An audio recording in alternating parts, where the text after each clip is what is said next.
ನಮಸ್ಕಾರ. ಈ ಯಲ್ಲಾಪುರ ಡಿಜಿಟಲ್ ನ್ಯೂಸ್ಗೆ ಸ್ವಾಗತ. ವೀಕ್ಷಕರೇ, ವೈವಿಧ್ಯಮಯ ಸುದ್ದಿಗಳನ್ನು ನಿರಂತರವಾಗಿ ವೀಕ್ಷಿಸಲು ಈ ಯಲ್ಲಾಪುರ ಡಿಜಿಟಲ್ ನ್ಯೂಸ್ ಯೂಟ್ಯೂಬ್ ಚಾನಲನ್ನು ಸಬ್ಸ್ಕ್ರೈಬ್ ಮಾಡಿ. ಸುದ್ದಿ, ಜಾಹೀರಾತು, ಪ್ರಚಾರಕ್ಕಾಗಿ ನಮ್ಮನ್ನು ಸಂಪರ್ಕಿಸಿ. ವಿನಾಯಕ ಗಣಾಧೀಶ ಸರ್ವದೇವ ನಮಸ್ಕೃತ ಪಾರ್ವತಿ ಪ್ರಿಯ ವಿಘ್ನೇಶ ಮಮ ವಿಘ್ನಂ ನಿವಾರಯ. ಆತ್ಮೀಯ ವೀಕ್ಷಕರೇ, ಫೆಬ್ರವರಿ 28ರಿಂದ ಮಾರ್ಚ್ 3ನೇ ತಾರೀಕಿನವರೆಗೆ ಯಲ್ಲಾಪುರ ತಾಲೂಕಿನ ಪ್ರಸಿದ್ಧ ಸುಕ್ಷೇತ್ರವಾದಂತಹ ಚಂದುಗುಳಿ ಸಿದ್ಧಿವಿನಾಯಕ ದೇವಸ್ಥಾನದಲ್ಲಿ ಅಷ್ಟಬಂಧ ಮಹೋತ್ಸವ, ದೇವಾಲಯದ ನೂತನ ಕಟ್ಟಡ ಲೋಕಾರ್ಪಣೆ, ಶಿಖರ ಪ್ರತಿಷ್ಠೆ, ಗುರುಭವನ ಹಾಗೂ ಯಾಗಶಾಲೆಯ ಲೋಕಾರ್ಪಣೆ ಮುಂತಾದ ನಾನಾ ಧಾರ್ಮಿಕ ಕಾರ್ಯಕ್ರಮಗಳನ್ನು ಆಯೋಜಿಸಲಾಗಿದೆ. ಈ ಹಿನ್ನೆಲೆಯಲ್ಲಿ ನಮ್ಮ ಈ ಯಲ್ಲಾಪುರ ಡಿಜಿಟಲ್ ನ್ಯೂಸ್ ಹಾಗೂ ಸುಜ್ಞಾನ ವಾಹಿನಿ ಪತ್ರಿಕೆಯ ವತಿಯಿಂದ ಪರಮಪೂಜ್ಯ ಸ್ವೊಂದಾ ಸ್ವರ್ಣವಲ್ಲೀ ಮಹಾಸಂಸ್ಥಾನದ ಶ್ರೀ ಶ್ರೀಮದ್ ಗಂಗಾಧರೇಂದ್ರ ಸರಸ್ವತಿ ಸ್ವಾಮೀಜಿಯವರೊಂದಿಗೆ ವಿಶೇಷ ಸಂದರ್ಶನವನ್ನು ನಡೆಸಲಾಗಿದೆ. ಈ ಸಂದರ್ಶನದಲ್ಲಿ ಹಲವಾರು ಮಹತ್ವದ ವಿಷಯಗಳು ಪ್ರಸ್ತಾಪವಾಗಿವೆ. ಈ ಸಂದರ್ಶನವನ್ನು ಕೊನೆಯವರೆಗೂ ವೀಕ್ಷಿಸಿ ನಮ್ಮನ್ನು ಪ್ರೋತ್ಸಾಹಿಸಿ. ಗುರುಭ್ಯೋ ನಮಃ. ಪರಮಪೂಜ್ಯ ಸ್ವೊಂದಾ ಸ್ವರ್ಣವಲ್ಲೀ ಮಹಾಸಂಸ್ಥಾನದ ಶ್ರೀ ಶ್ರೀಮದ್ ಗಂಗಾಧರೇಂದ್ರ ಸರಸ್ವತಿ ಸ್ವಾಮೀಜಿಯವರ ಪಾದಪದ್ಮಗಳಿಗೆ ನತಮಸ್ತಕನಾಗಿ ನಮಸ್ಕರಿಸ್ತಾ ಇದ್ದೇನೆ. ಫೆಬ್ರವರಿ 28ರಿಂದ ಮಾರ್ಚ್ 3ರವರೆಗೆ ಯಲ್ಲಾಪುರ ತಾಲೂಕಿನ ಚಂದುಗುಳಿಯ ಸಿದ್ಧಿವಿನಾಯಕ ದೇವಸ್ಥಾನ ಅಂದರೆ ಘಂಟೆ ಗಣಪತಿ ದೇವಸ್ಥಾನದಲ್ಲಿ ಧ್ವಜ ಪ್ರತಿಷ್ಠೆ, ನೂತನ ಕಟ್ಟಡ ಲೋಕಾರ್ಪಣೆ, ಅಷ್ಟಬಂಧ ಮಹೋತ್ಸವ ಹಾಗೂ ಗುರುಭವನ ಉದ್ಘಾಟನೆ ಮುಂತಾದ ನಾನಾ ಕಾರ್ಯಕ್ರಮಗಳನ್ನು ಆಯೋಜಿಸಲಾಗಿದೆ. ಈ ಹಿನ್ನೆಲೆಯಲ್ಲಿ ಸುಜ್ಞಾನ ವಾಹಿನಿ ಪತ್ರಿಕೆ ಮತ್ತು ಈ ಯಲ್ಲಾಪುರ ಡಿಜಿಟಲ್ ನ್ಯೂಸ್ ಓದುಗರಿಗೆ ಪರಮಪೂಜ್ಯರ ಸಂದೇಶವನ್ನು ತಲುಪಿಸಬೇಕು ಮತ್ತು ಈ ಎಲ್ಲ ಧಾರ್ಮಿಕ ಕಾರ್ಯಕ್ರಮಗಳ ಹಿನ್ನೆಲೆಯಲ್ಲಿ ಸಂದರ್ಶನವನ್ನು ನಾವು ಇವತ್ತು ಯಾಚಿಸ್ತಾ ಇದ್ದೇವೆ. ಶ್ರೀ ಗುರುಭ್ಯೋ ನಮಃ. ವಾಗೀಶಾದ್ಯಾ ಸುಮನಸಃ ಸರ್ವಾರ್ಥಾನಾಮುಪಕ್ರಮೇ ಯನ್ನತ್ವಾ ಕೃತಕೃತ್ಯಾಸ್ಸು ತನ್ನಮಾಮಿ ಗಜಾನನಂ. ಚಂದುಗುಳಿಯ ಸಿದ್ಧಿವಿನಾಯಕನ ನೂತನ ದೇವಾಲಯ ಲೋಕಾರ್ಪಣೆ ಆಗ್ತಾ ಇರೋದು ತುಂಬ ಸಂತೋಷದ ಸಂಗತಿ. ಅನೇಕ ವರ್ಷಗಳ ಒಂದು ಅಪೇಕ್ಷೆ ಈಗ ಅದು ನೆರವೇರ್ತಾ ಇದೆ. ದೇವಸ್ಥಾನಕ್ಕೊಂದು ಹೊಸತನ ಬರ್ತಾ ಇದೆ. ದೇವಸ್ಥಾನಕ್ಕೆ ಇನ್ನಷ್ಟು ಭಕ್ತರು ಇದರಿಂದ ಆಕರ್ಷಿತರಾಗ್ತಾರೆ. ಅದರಿಂದ ದೇವಸ್ಥಾನಕ್ಕೂ ಭಕ್ತರಿಗೂ ಇನ್ನೂ ಹೆಚ್ಚು ಅನುಗ್ರಹ. ಹೀಗಾಗಿ ಇದೊಂದು ಅತ್ಯಂತ ಸಂತೋಷದ ಒಂದು ಸಂದರ್ಭ ಅಂತ ಅನಿಸ್ತದೆ. ದೇವಾಲಯಗಳಲ್ಲಿ ಸಾಮಾನ್ಯವಾಗಿ ಅಷ್ಟಬಂಧ ಮಹೋತ್ಸವ, ಶಿಖರ ಪ್ರತಿಷ್ಠೆ ಮುಂತಾದವುಗಳು ಹಾಗೂ ಹೊಸ ಕಟ್ಟಡದ ನಿರ್ಮಾಣ ಮುಂತಾದವುಗಳು ನಿರಂತರವಾಗಿ ಬೇರೆ ಬೇರೆ ಕಡೆ ನಡೀತಾ ಇರ್ತವೆ. ಇವುಗಳ ಮಹತ್ವ ಏನು? ದೇವಾಲಯದ ಅಷ್ಟಬಂಧ ಅಂದರೆ ದೇವರ ಮೂರ್ತಿಗೂ ಮತ್ತು ದೇವರ ಪೀಠಕ್ಕೂ ಸಂಬಂಧ ಮಾಡತಕ್ಕಂಥ ಒಂದು ಕಾರ್ಯಕ್ರಮ.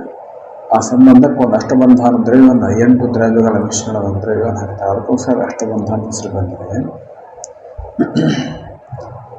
ದೇವರ ಪ್ರಕೃತಿ ಪುರುಷರ ಒಂದು ಸ್ವರೂಪ. ಹಾಗಾಗಿ ದೇವರ ಮೂರ್ತಿ ಪುರುಷ ತತ್ವ, ಪೀಠ ಪ್ರಕೃತಿ ತತ್ವ. ಈ ಪ್ರಕೃತಿ ಮತ್ತು ಪುರುಷ ಎರಡು ತತ್ವಗಳ ಒಂದು ದೃಢ ಸಂಬಂಧವನ್ನು ಉಂಟು ಮಾಡತಕ್ಕಂಥ ಒಂದು ಚಿಂತನೆ ಅಷ್ಟಬಂಧದೊಳಗಿದೆ.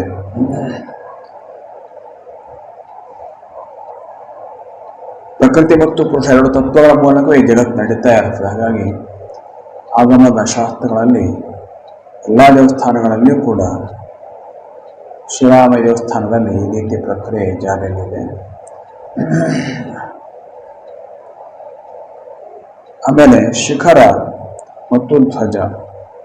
ಶಿಖರ ಅಂದರೆ ದೇವಸ್ಥಾನದ ಪೂರ್ಣತೆಯ ಸಂಕೇತ. ಅದು ಅಂದರೆ ದೇವಸ್ಥಾನದ ಕಟ್ಟಡ ಕೆಲಸ ಪೂರ್ತಿ ಆಗಿದೆ ಎಂಬುದರ ಒಂದು ಸಂಕೇತ. ಹಾಗೆ ಧ್ವಜ ದೇವರ ಮುಂದೆ ಇರ್ತಕ್ಕಂಥ ಧ್ವಜಸ್ತಂಭ.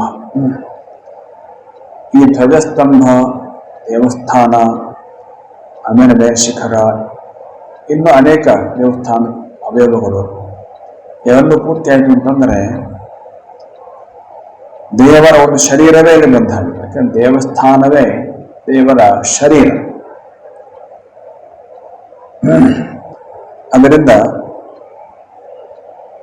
ಶಿಖರ ಅನ್ನೋದು ಆ ಶರೀರದ ನೆತ್ತಿ ಭಾಗ, ಧ್ವಜ ಅದರ ಪಾದದ ಸ್ಥಳ ಅಂತ ಹೇಳ್ತಾರೆ. ದೇವರ ಪಾದ, ದೇವರೆಂಬ ಶರೀರದ ಪಾದದ ಸ್ಥಳ. ಹೀಗಾಗಿ ದೇವಸ್ಥಾನವೇ ದೇವರ ಶರೀರ. ಅದರ ಎಲ್ಲ ಅನುಭೂಪಾಂಗಗಳು ಈ ಧ್ವಜ, ಶಿಖರ ಮೊದಲಾದವುಗಳು. ಅಷ್ಟಬಂಧದ ಮೂಲಕ ದೇವರ ಸಾನ್ನಿಧ್ಯ ಇನ್ನಷ್ಟು ನವೀಕರಣಗೊಳ್ಳುತ್ತದೆ. ಅಷ್ಟಬಂಧ ಹಿಂದೆ ಹಾಕಿದ್ದು, ತುಂಬ ಹಿಂದೆ ಹಾಕಿದ್ದು, ಪೂಜ್ಯಗಳ ಕಾಲದಲ್ಲಿ ಅದಾಗಿತ್ತು, ಚೆನ್ನಾಗೇ ಇತ್ತು, ನಾವು ನೋಡಿದ್ದೇವೆ. ಅದು ದೀರ್ಘಕಾಲ ಕಳೆದಿಂದ ಶಿಥಿಲವಾಗಿರ್ತದೆ. ಬಂಧ ಶಿಥಿಲವಾದರೆ ಅದರ ಅಭಿಷೇಕದ ನೀರು ಒಳಗೆ ಹೋಗೋದ್ರಿಂದ ಒಳಗೆ ಕ್ರಿಮಿಗಳು ಬೆಳೆಯುವ ಸಾಧ್ಯತೆ ಇರ್ತದೆ. ಹೀಗಾಗಿ ಅಷ್ಟಬಂಧ ಜೀರ್ಣವಾದರೆ, ತುಂಬ ಜೀರ್ಣವಾದರೆ ಪುರಾಷ್ಟಬಂಧ ಮಾಡಬೇಕು ಅನ್ನೋದು ಕ್ರಮ. ಹೀಗಾಗಿ ಈ ರೀತಿ ರಕ್ತಬಂಧ ಮಾಡುವ ಮೂಲಕ ಮತ್ತು ದೇವಾಲಯ ಪೂರ್ತಿ ನಿರ್ಮಾಣ ಮಾಡಿ ಶಿಖರ ಪ್ರತಿಷ್ಠಾಪನೆ ಮಾಡುವ ಮೂಲಕ, ಧ್ವಜ ಪ್ರತಿಷ್ಠಾಪನೆ ಮುಂತಾದನ್ನು ಮಾಡುವ ಮೂಲಕ ದೇವರ ಸಾನ್ನಿಧ್ಯ ಇನ್ನಷ್ಟು ಹೆಚ್ಚಿಗೆ ಆಗ್ತದೆ, ಇನ್ನಷ್ಟು ಪರಿಪೂರ್ಣವಾಗ್ತದೆ, ಭಕ್ತರಿಗೆ ಹೆಚ್ಚು ಅನುಗ್ರಹವಾಗ್ತದೆ. ಇದೇ ಇದರ ಮಹತ್ವ. ಅನೇಕ ಕಡೆ ಇತ್ತೀಚೆಗೆ ಕೋಟ್ಯಾಂತರ ರೂಪಾಯಿ ವೆಚ್ಚದಲ್ಲಿ ದೇವಾಲಯಗಳ ಕಟ್ಟಡಗಳು ಹಾಗೂ ಬೇರೆ ಬೇರೆ ವ್ಯವಸ್ಥೆಗಳು ರೂಪುಗೊಳ್ತಾ ಇವೆ. ಆದರೆ ಕೆಲವು ಕಡೆ ಇದೇ ಸಂದರ್ಭದಲ್ಲಿ ದೇವಾಲಯಗಳಲ್ಲಿ ಪೂಜಾರಿಗಳು, ವಿನಿಯೋಗಗಳು ಸ್ವಲ್ಪ ಸಂಕ್ಷಿಪ್ತ ಆಗ್ತಾ ಇದೆ. ಈ ಬಗ್ಗೆ ತಮ್ಮ ಅನಿಸಿಕೆ? ದೇವಸ್ಥಾನಗಳಲ್ಲಿ ಪೂಜಾ ವಿನಿಯೋಗಗಳೇ ಅತ್ಯಂತ ಮುಖ್ಯ. ಹಾಗಾಗಿ ಹೊರಗಿನ ಭವ್ಯ ಕಟ್ಟಡ ವ್ಯವಸ್ಥೆ ಇತ್ಯಾದಿಗಳು ಅದೆಲ್ಲ ಅವುಗಳು ಬೇಕೇ ಬೇಕು. ದೇವಸ್ಥಾನಕ್ಕೂ ಬೇಕು, ಬರೋ ಭಕ್ತರಿಗೂ ಬೇಕು. ಆದರೆ ಪೂಜಾ ವಿನಿಯೋಗ ಅತ್ಯಂತ ಮುಖ್ಯವಾದದ್ದು. ಹಾಗಾಗಿ ಪೂಜಾ ವಿನಿಯೋಗಗಳು ಯಾವುದೋ ಒಂದು ಮಟ್ಟಿಗೆ ಸಂಕ್ಷೇಪ ಆಗ್ಬೋದು, ಅದಕ್ಕಿಂತಲೂ ಮತ್ತು ಸಂಕ್ಷೇಪ ಆಗೋದು ಸರಿಯಿಲ್ಲ. ಅದರಿಂದ ವಿದ್ಯುಕ್ತ ಪೂಜಾ ವಿನಿಯೋಗ ನಡೆದ್ರೇ ದೇವಸ್ಥಾನದ ಎಲ್ಲ ಶಕ್ತಿಗಳು ಇರ್ತವೆ. ಹಾಗಾಗಿ ಎಲ್ಲಿ ಈ ಥರ ಸಂಕ್ಷೇಪ ಆಗ್ತಾ ಇದೆಯೋ ಅಲ್ಲಿ ಅವಶ್ಯವಾಗಿ ಇದು ಸರಿಯಾಗಿ ಆಗುವಂತೆ ಆಗಬೇಕು ಅನ್ನೋದೇ ನನ್ನ ಅಭಿಪ್ರಾಯ. ಭಕ್ತರು ದೇವಾಲಯಗಳಿಗೆ ನೀಡುವಂತಹ ಹಣದ ಒಂದು ನಿರ್ದಿಷ್ಟ ಭಾಗವನ್ನು ದೇವಾಲಯಗಳು ಸಮಾಜಕ್ಕೆ ನೀಡಬಹುದು ಅಥವಾ ಯಾವ ರೂಪದಲ್ಲಿ ಹೇಗೆ ನೀಡಬಹುದು? ದೇವಸ್ಥಾನಗಳಿಗೆ ನೀಡುವ ಹಣದ ಒಂದು ಪಾಲನ್ನು ಸಮಾಜಕ್ಕೆ ನೀಡಬಹುದು. ಸಮಾಜ ಉಪಯೋಗಕ್ಕೆ ಅವುಗಳನ್ನ ಕೊಡುವಾಗ ಅಮೂಲ್ಯವಾದ ಕೆಲಸಗಳು ಕೊಡುವಂತೆ ಮಾಡ್ಬೋದು. ಈಗಾಗಲೇ ಅನೇಕ ದೇವಸ್ಥಾನಗಳು ಮಾಡ್ತಾ ಇವೆ. ಹೇಗೆ ನೀಡ್ಬೋದು ಅಂತಂದರೆ ಧರ್ಮದ ಪ್ರಸಾರಕ್ಕೆ ಉಪಯೋಗಿಸ್ಬೋದು. ಧಾರ್ಮಿಕವಾದ ಗ್ರಂಥಗಳ ಪ್ರಕಾಶನ, ಬೇರೆ ಬಡ ದೇವಸ್ಥಾನಗಳಿಗೆ ಆರ್ಥಿಕ ಸಹಕಾರ ನೀಡೋದು. ಆರ್ಥಿಕವಾಗಿ ಅನುಕೂಲ ದೇವಸ್ಥಾನಗಳಿದ್ದೇ ಅನುಮತಿ ಅಂಥ ದೇವಸ್ಥಾನಗಳಿಗೆ ಸಹಕಾರ ನೀಡೋದು, ಅಥವಾ ತೀರಾ ಬಡವರಿಗೆ ಅವರ ಜೀವನಕ್ಕೆ ಬೇಕಾಗತಕ್ಕಂಥ ಮೂಲಭೂತ ಸೌಕರ್ಯಗಳನ್ನು ಕೊಡುವ ಬಗ್ಗೆನೂ ಕೂಡ ಚಿಂತನೆ ಮಾಡಬಹುದು. ಅದಕ್ಕೊಂದು ಸರಿಯಾದ ವ್ಯವಸ್ಥೆ ಇರಬೇಕಷ್ಟೆ. ವ್ಯವಸ್ಥೆ ಇಲ್ಲದೆ ಹಣದ ವಿನಿಯೋಗ ಶುರುವಾಯಿತು ಅಂತಂದರೆ ಅಲ್ಲಿ ಆ ಕಾರಣದಿಂದ ಅವ್ಯವಹಾರಗಳು ಶುರುವಾಗುತ್ತವೆ. ಅವ್ಯವಹಾರಗಳಾಗುವಾಗ ವ್ಯವಸ್ಥೆ ಇರಬೇಕು, ಸರಿಯಾಗಿರಬೇಕು. ವ್ಯವಸ್ಥೆ ಸರಿಯಾಗಿದ್ದು ಈ ರೀತಿಯ ಕೊಡುವಂಥ ಕ್ರಮವನ್ನು ದೇವಸ್ಥಾನ ಅವಶ್ಯ ಮಾಡ್ಬೋದು. ಮತ್ತೆ ಧರ್ಮ ರಕ್ಷಣೆಗೋಸ್ಕರ ವಿನಿಯೋಗ ಆಗಬೇಕು. ಯಾವುದೋ ಧರ್ಮ ಸಂಬಂಧ ಸ್ವಲ್ಪ ಇಲ್ಲದ ಕೆಲಸಕ್ಕೆ ಅಥವಾ ಧರ್ಮಕ್ಕೆ ವಿರುದ್ಧವಾದ ಕೆಲಸಕ್ಕೆ ವಿನಿಯೋಗ ಖಂಡಿತ ಆಗೋದು ಯಾರು ಮುಚ್ಚೋದಿಲ್ಲ. ಧರ್ಮ ಸಂಪುಟಂಥ ಕೆಲಸಕ್ಕೆ ವಿನಿಯೋಗ ಆದರೆ ಎಲ್ಲರೂ ಬಯಸಿದ್ದಾರೆ, ದೇವರಿಗೆ ಕೂಡ ವ್ಯಕ್ತಿ ಆಗ್ತದೆ ನಮ್ಮ ಭಾವನೆ. ದೇವಾಲಯಗಳು ಇತ್ತೀಚೆಗೆ ಎಲ್ಲ ಕಡೆ ಬಹಳ ಚೆನ್ನಾಗಿ ಅಭಿವೃದ್ಧಿ ಆಗ್ತಾ ಇವೆ. ನಮ್ಮ ಜಿಲ್ಲೆಯಲ್ಲಿ ಗ್ರಾಮೀಣ ಭಾಗದಲ್ಲಿಯೂ ಸಹ ಅನೇಕ ದೇವಾಲಯಗಳು ಪುನರುತ್ಥಾನಗೊಂಡಿವೆ, ಅಭಿವೃದ್ಧಿಯಾಗಿದೆ, ಹೊಸ ಕಟ್ಟಡ ಆಗಿದೆ. ಆದರೆ ಇತ್ತೀಚಿನ ದಿನಗಳಲ್ಲಿ ನಾನಾ ಕಾರಣದಿಂದ ಗ್ರಾಮೀಣ ಭಾಗದಲ್ಲಿ ಹಳ್ಳಿಗಳಲ್ಲಿ ವೃದ್ಧಾಶ್ರಮಗಳು ಹೆಚ್ಚಾಗ್ತಾ ಇದೆ. ಅಂದರೆ ವಯಸ್ಸಾದವರೇ ಇರ್ತಾ ಇದ್ದಾರೆ, ಮುಂದೆ ಹೇಗೆ ಅನ್ನೋದೊಂದು ಭಕ್ತರ ಆತಂಕ ಇದೆ. ಈ ಆತಂಕ ನಮಗೂ ತುಂಬಾನೇ ಇದೆ. ದೇವಸ್ಥಾನಗಳು ಅಭಿವೃದ್ಧಿ ಆಗ್ತಾ ಇವೆ, ಆದರೆ ಮನೆಗಳು ಖಾಲಿ ಆಗ್ತಾ ಇವೆ. ಈ ಥರ ಮನೆಗಳು ಖಾಲಿ ಆದರೆ ಅದರ ಪರಿಣಾಮ ದೇವಸ್ಥಾನಗಳು ಹಾಗೆ ಆಗ್ತವೆ. ಬಹುಶಃ ಕೆಲವು ದೇವಸ್ಥಾನಗಳಿಗೆ ಹೊರತುಪಡಿಸಿದರೆ ಹೆಚ್ಚಿನ ದೇವಸ್ಥಾನಗಳಿಗೆಲ್ಲ ಊರುಗಳು ಖಾಲಿ ಆದರೆ ಪರಿಣಾಮ ಹಾಗೆ ಆಗ್ತವೆ. ದೇವಸ್ಥಾನ ಬರೋದು ಯಾರಿಲ್ಲ, ದೇವಸ್ಥಾನ ಉತ್ಸವ ನಡೆಸೋರು ಯಾರಿಲ್ಲ, ಉತ್ಸವದ ಪಲ್ಲಕ್ಕಿ ಹೊರೋರು ಯಾರಿಲ್ಲ. ಈಗಾಗಲೇ ಈ ಸ್ಥಿತಿ ಅನೇಕ ದೇವಸ್ಥಾನಗಳಿಗೆ ಬಂದಿದೆ. ವೃದ್ಧಾಶ್ರಮಣ ಆಗುವಂಗೆ ಹಳ್ಳಿಗಳು ಆಗಬಾರ್ದು.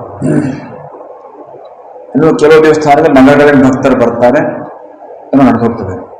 ಆದರೆ ಉಳಿದ ದೇವಸ್ಥಾನಗಳಿಗೆ ಹಾಗೆ ನಡೆಯುತ್ತಿಲ್ಲ. ದೇವಸ್ಥಾನದ ಅಭಿವೃದ್ಧಿ ಆಗ್ತಾ ಇರುವಂತೆಯೇ ಹಳ್ಳಿಗಳು ಕೂಡ ತಮ್ಮ ಅಸ್ತಿತ್ವ ಇಟ್ಕೋಬೇಕು. ಹಳ್ಳಿಗಳಲ್ಲಿ ಇದ್ದಷ್ಟು ಧರ್ಮಾಚರಣೆಗೆ ಅನುಕೂಲ ನಗರಗಳು ಖಂಡಿತ ಇಲ್ಲ. ಆದ್ದರಿಂದ ನಮ್ಮ ಜನಗಳು ನಗರಗಳಿಗೆ ಅತಿಯಾಗಿ ವಲಸೆ ಹೋಗೋದನ್ನು ನಡೆಸಬೇಕು ಅನ್ನೋದು ನನ್ನ ಆಶೆ. ಕೆಲವಷ್ಟು ಉದ್ಯೋಗಗಳು ನಗರಗಳಲ್ಲೇ ಇರ್ತವೆ, ಹಾಗಾಗಿ ಹೋಗ್ಬೇಕಾದ ಅನಿವಾರ್ಯ ಆಗ್ತದೆ. ಆದರೆ ಈ ಊರು ನೆಲೆಯಲ್ಲಿ ಬಿಡಬೇಕು ಅಂತ ಅರ್ಥ ಅಲ್ಲ, ತಂದೆ ತಾಯಿ ಉಪೇಕ್ಷೆ ಮಾಡಬೇಕು ಅಂತ ಅರ್ಥ ಅಲ್ಲ, ಮನೆಯನ್ನು ಬಿಟ್ಕೊಡ್ಬೇಕು ಅಂತ ಅರ್ಥ ಅಲ್ಲ. ಅಥವಾ ಉದ್ಯೋಗ ಮುಗಿದ್ಮೇಲೆ ಇವತ್ತಿನ ನಂತರವೂ ಅಲ್ಲೇ ಇರಬೇಕು ಅಂತ ಅರ್ಥ. ಅವರು ತಿರುಗಿ ಮನೆಗೆ ಬರ್ಬೋದು, ಮನೆಯ ರಕ್ಷಣೆಗೆ ಅವರು ಮುಂದಾಗ್ಬೋದು. ಒಟ್ಟಾರೆ ಹಳ್ಳಿಗಳು ಖಾಲಿ ಆಗುವಂತಹದ್ದು ರೀತಿ ಆ ನಡೆ ಅದೇನೂ ಸರಿ ಇಲ್ಲ. ಹೀಗಾಗಿ ನಮ್ಮ ಜನಗಳು ಇದನ್ನು ಎಚ್ಚೆತ್ತುಕೊಳ್ಬೇಕು. ದೇವಸ್ಥಾನ ಕಟ್ಟಬಿಟ್ಟು ಆಗಲಿಲ್ಲ, ಊರುಗಳನ್ನು ಕೂಡ ಇಟ್ಕೊಂಡು ಹೋಗ್ಬೇಕು ನಾವು, ಆಗಲೇ ದೇವಸ್ಥಾನವೂ ಉಳಿತದೆ.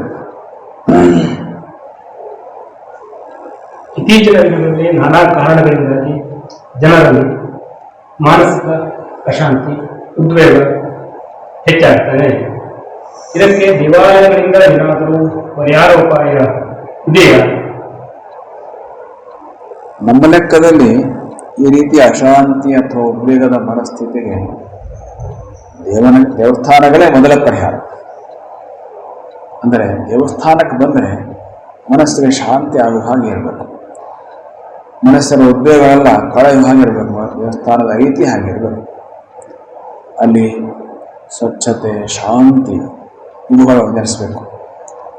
ಹಾಗೆ ಪೂಜಾ ವಿನಿಯೋಗಗಳು ಭಕ್ತಿ ಶ್ರದ್ಧೆಯಿಂದ ನಡೀತಾಗಿರಬೇಕು. ದೇವರ ಸಾನ್ನಿಧ್ಯ ಚೆನ್ನಾಗಿ ಇರಬೇಕು. ದೇವರ ಸಾನ್ನಿಧ್ಯ ಚೆನ್ನಾಗಿದ್ದು ಪೂಜಾನಿಷ್ಠೆ, ಪೂಜೆಯ ಒಂದು ನಿರಂತರ ಪೂಜೆ ಮಾಡ್ಕೊಂಡು ಹೋಗತಕ್ಕ ಒಂದು ವ್ಯವಸ್ಥೆ ಚೆನ್ನಾಗಿರ್ತದೆ. ಆಗ ಅಲ್ಲಿ ಹೋದಂಥ ಭಕ್ತನಿಗೆ ಮನಸ್ಸಿಗೆ ಶಾಂತಿ ಅನುಭವ ಆಗೇ ಆಗ್ತದೆ. ಹಳೆ ಕಾಲದ ದೇವಸ್ಥಾನದ ವಾಸ್ತುಶಿಲ್ಪದ ಹಿಂದೆ ಕೂಡ ಇದು ಚಿಂತನೆ ಇದೆ. ದೇವಸ್ಥಾನಕ್ಕೆ ಬರುವನು ಪ್ರಾಕಾರಣ ದಾಟಿ ಬರ್ತಾ ಇದ್ದಂತೆ ಮನಸ್ಸು ಕೂಡ ಬದಲಾವಣೆ ಆಗ್ತಾ ಬರಬೇಕು. ದೇವ ದರ್ಶನಕ್ಕೆ ಹೋಗ್ತೇವೆ ಮನಸ್ಸು ಪೂರ್ತಿ ಖಾಲಿ ಆಗಿರ್ಬೇಕು. ಜೊತೆ ದೇವರ ಭಕ್ತಿ ಬೆಳೀತೇವೆ, ದೇವರ ಗರ್ಭಗುಡಿ ಹತ್ತು ಹೋಗ್ಕೊಳ್ಳೆ ತಿರುಗಿ ಬರಬೇಕಾದ್ರೆ ಆ ಶಾಂತವಾದ ಭಕ್ತಿಯಿಂದ ಹಗುರವಾದ ಮನಸ್ಸು ಹೊರಬರ್ಬೇಕು. ದೇವಸ್ಥಾನ ಕಟ್ಟಡ ನಿರ್ಮಾಣದ ಒಂದು ವಾಸ್ತುಶಿಲ್ಪದೊಳಗೇನೆ ಈ ವಿಧಾನ ಅಡಗಿದೆ. ಹಾಗಾಗಿ ದೇವಸ್ಥಾನದ ಉದ್ದೇಶವೇ ಮುಖ್ಯವಾಗಿ ಅದು ಅಂತ ಹೇಳ್ಬೋದು.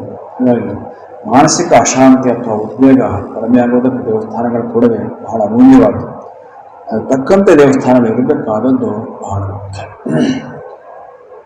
ಇತ್ತೀಚೆಗೆ ಕೆಲವು ದಶಕಗಳ ಹಿಂದೆ ವ್ಯಕ್ತಿ ಮತ್ತು ಅಘನಾಶಿನಿ ಹೋರಾಟ ಬಹಳ ಮುಂಚೂಣಿಗೆ ಬಂದಿತ್ತು. ಜನರಿಗೆ ಒಂದು ಆತಂಕವನ್ನು ಸೃಷ್ಟಿ ಮಾಡಿತ್ತು. ದೊಡ್ಡ ಹೋರಾಟಗಳು ನಡೆದಿದೆ, ಪಾದಯಾತ್ರೆಯೂ ಸಹ ನಡೆದಿದೆ, ಅದಕ್ಕೆ ಯಶಸ್ಸು ಸಹ ಸಿಕ್ಕಿದೆ. ವ್ಯಕ್ತಿ ಅಘನಾಶಿನಿ ಹೋರಾಟಕ್ಕೂ ಮತ್ತು ಚಂದುಗುಳಿ ದೇವಾಲಯ ಏನಾದರೂ ಸಂಬಂಧ ಇದೆಯೇ? ಹೇಗೆ? ಖಂಡಿತ ಇದೆ. ಯಾಕಂತಂದ್ರೆ ದೇವಸ್ಥಾನ ಆ ಯೋಜನಾ ಸ್ಥಳಕ್ಕೆ ಹತ್ತಿರದಲ್ಲೇ ಇದೆ. ಮತ್ತೆ ಬೇಡ್ತಿ ನದಿಯ ತೀರದ ಒಳಗೇನೆ ಇದೆ. ಹಿಂದೆ ನದಿಗೆ ಅದು ಬಹಳ ಹತ್ತಿರ ಆಯಿತು ಅನ್ನೋ ಕಾರಣಕ್ಕೋಸ್ಕರವೇನೆ ದೇವಸ್ಥಾನವನ್ನು ತಗ್ಗಿನ ಎತ್ತರಕ್ಕೆ ತಗೊಂಡು ಬಂದಿದ್ದಾರೆ ಅಂತ ಹೇಳಿದ ನಾವು ಕೇಳಿದ್ದೇವೆ. ಇದು ಸಾಮಾನ್ಯವಾದ ಒಂದು ಬೇಡ್ತಿ ಮತ್ತು ದೇವಸ್ಥಾನಕ್ಕೆ ಇರುವ ಸಂಬಂಧ. ವಿಶೇಷ ಸಂಬಂಧ ಅಂತಂದರೆ ಈ ವ್ಯಕ್ತಿ ಅಘನಾಶಿನಿ ಚಳುವಳಿ ಪ್ರಾರಂಭ ಆದಾಗಲಿಂದನೂ ಇದರ ಕೊನೆ ಹಂತದವರೆಗೇನು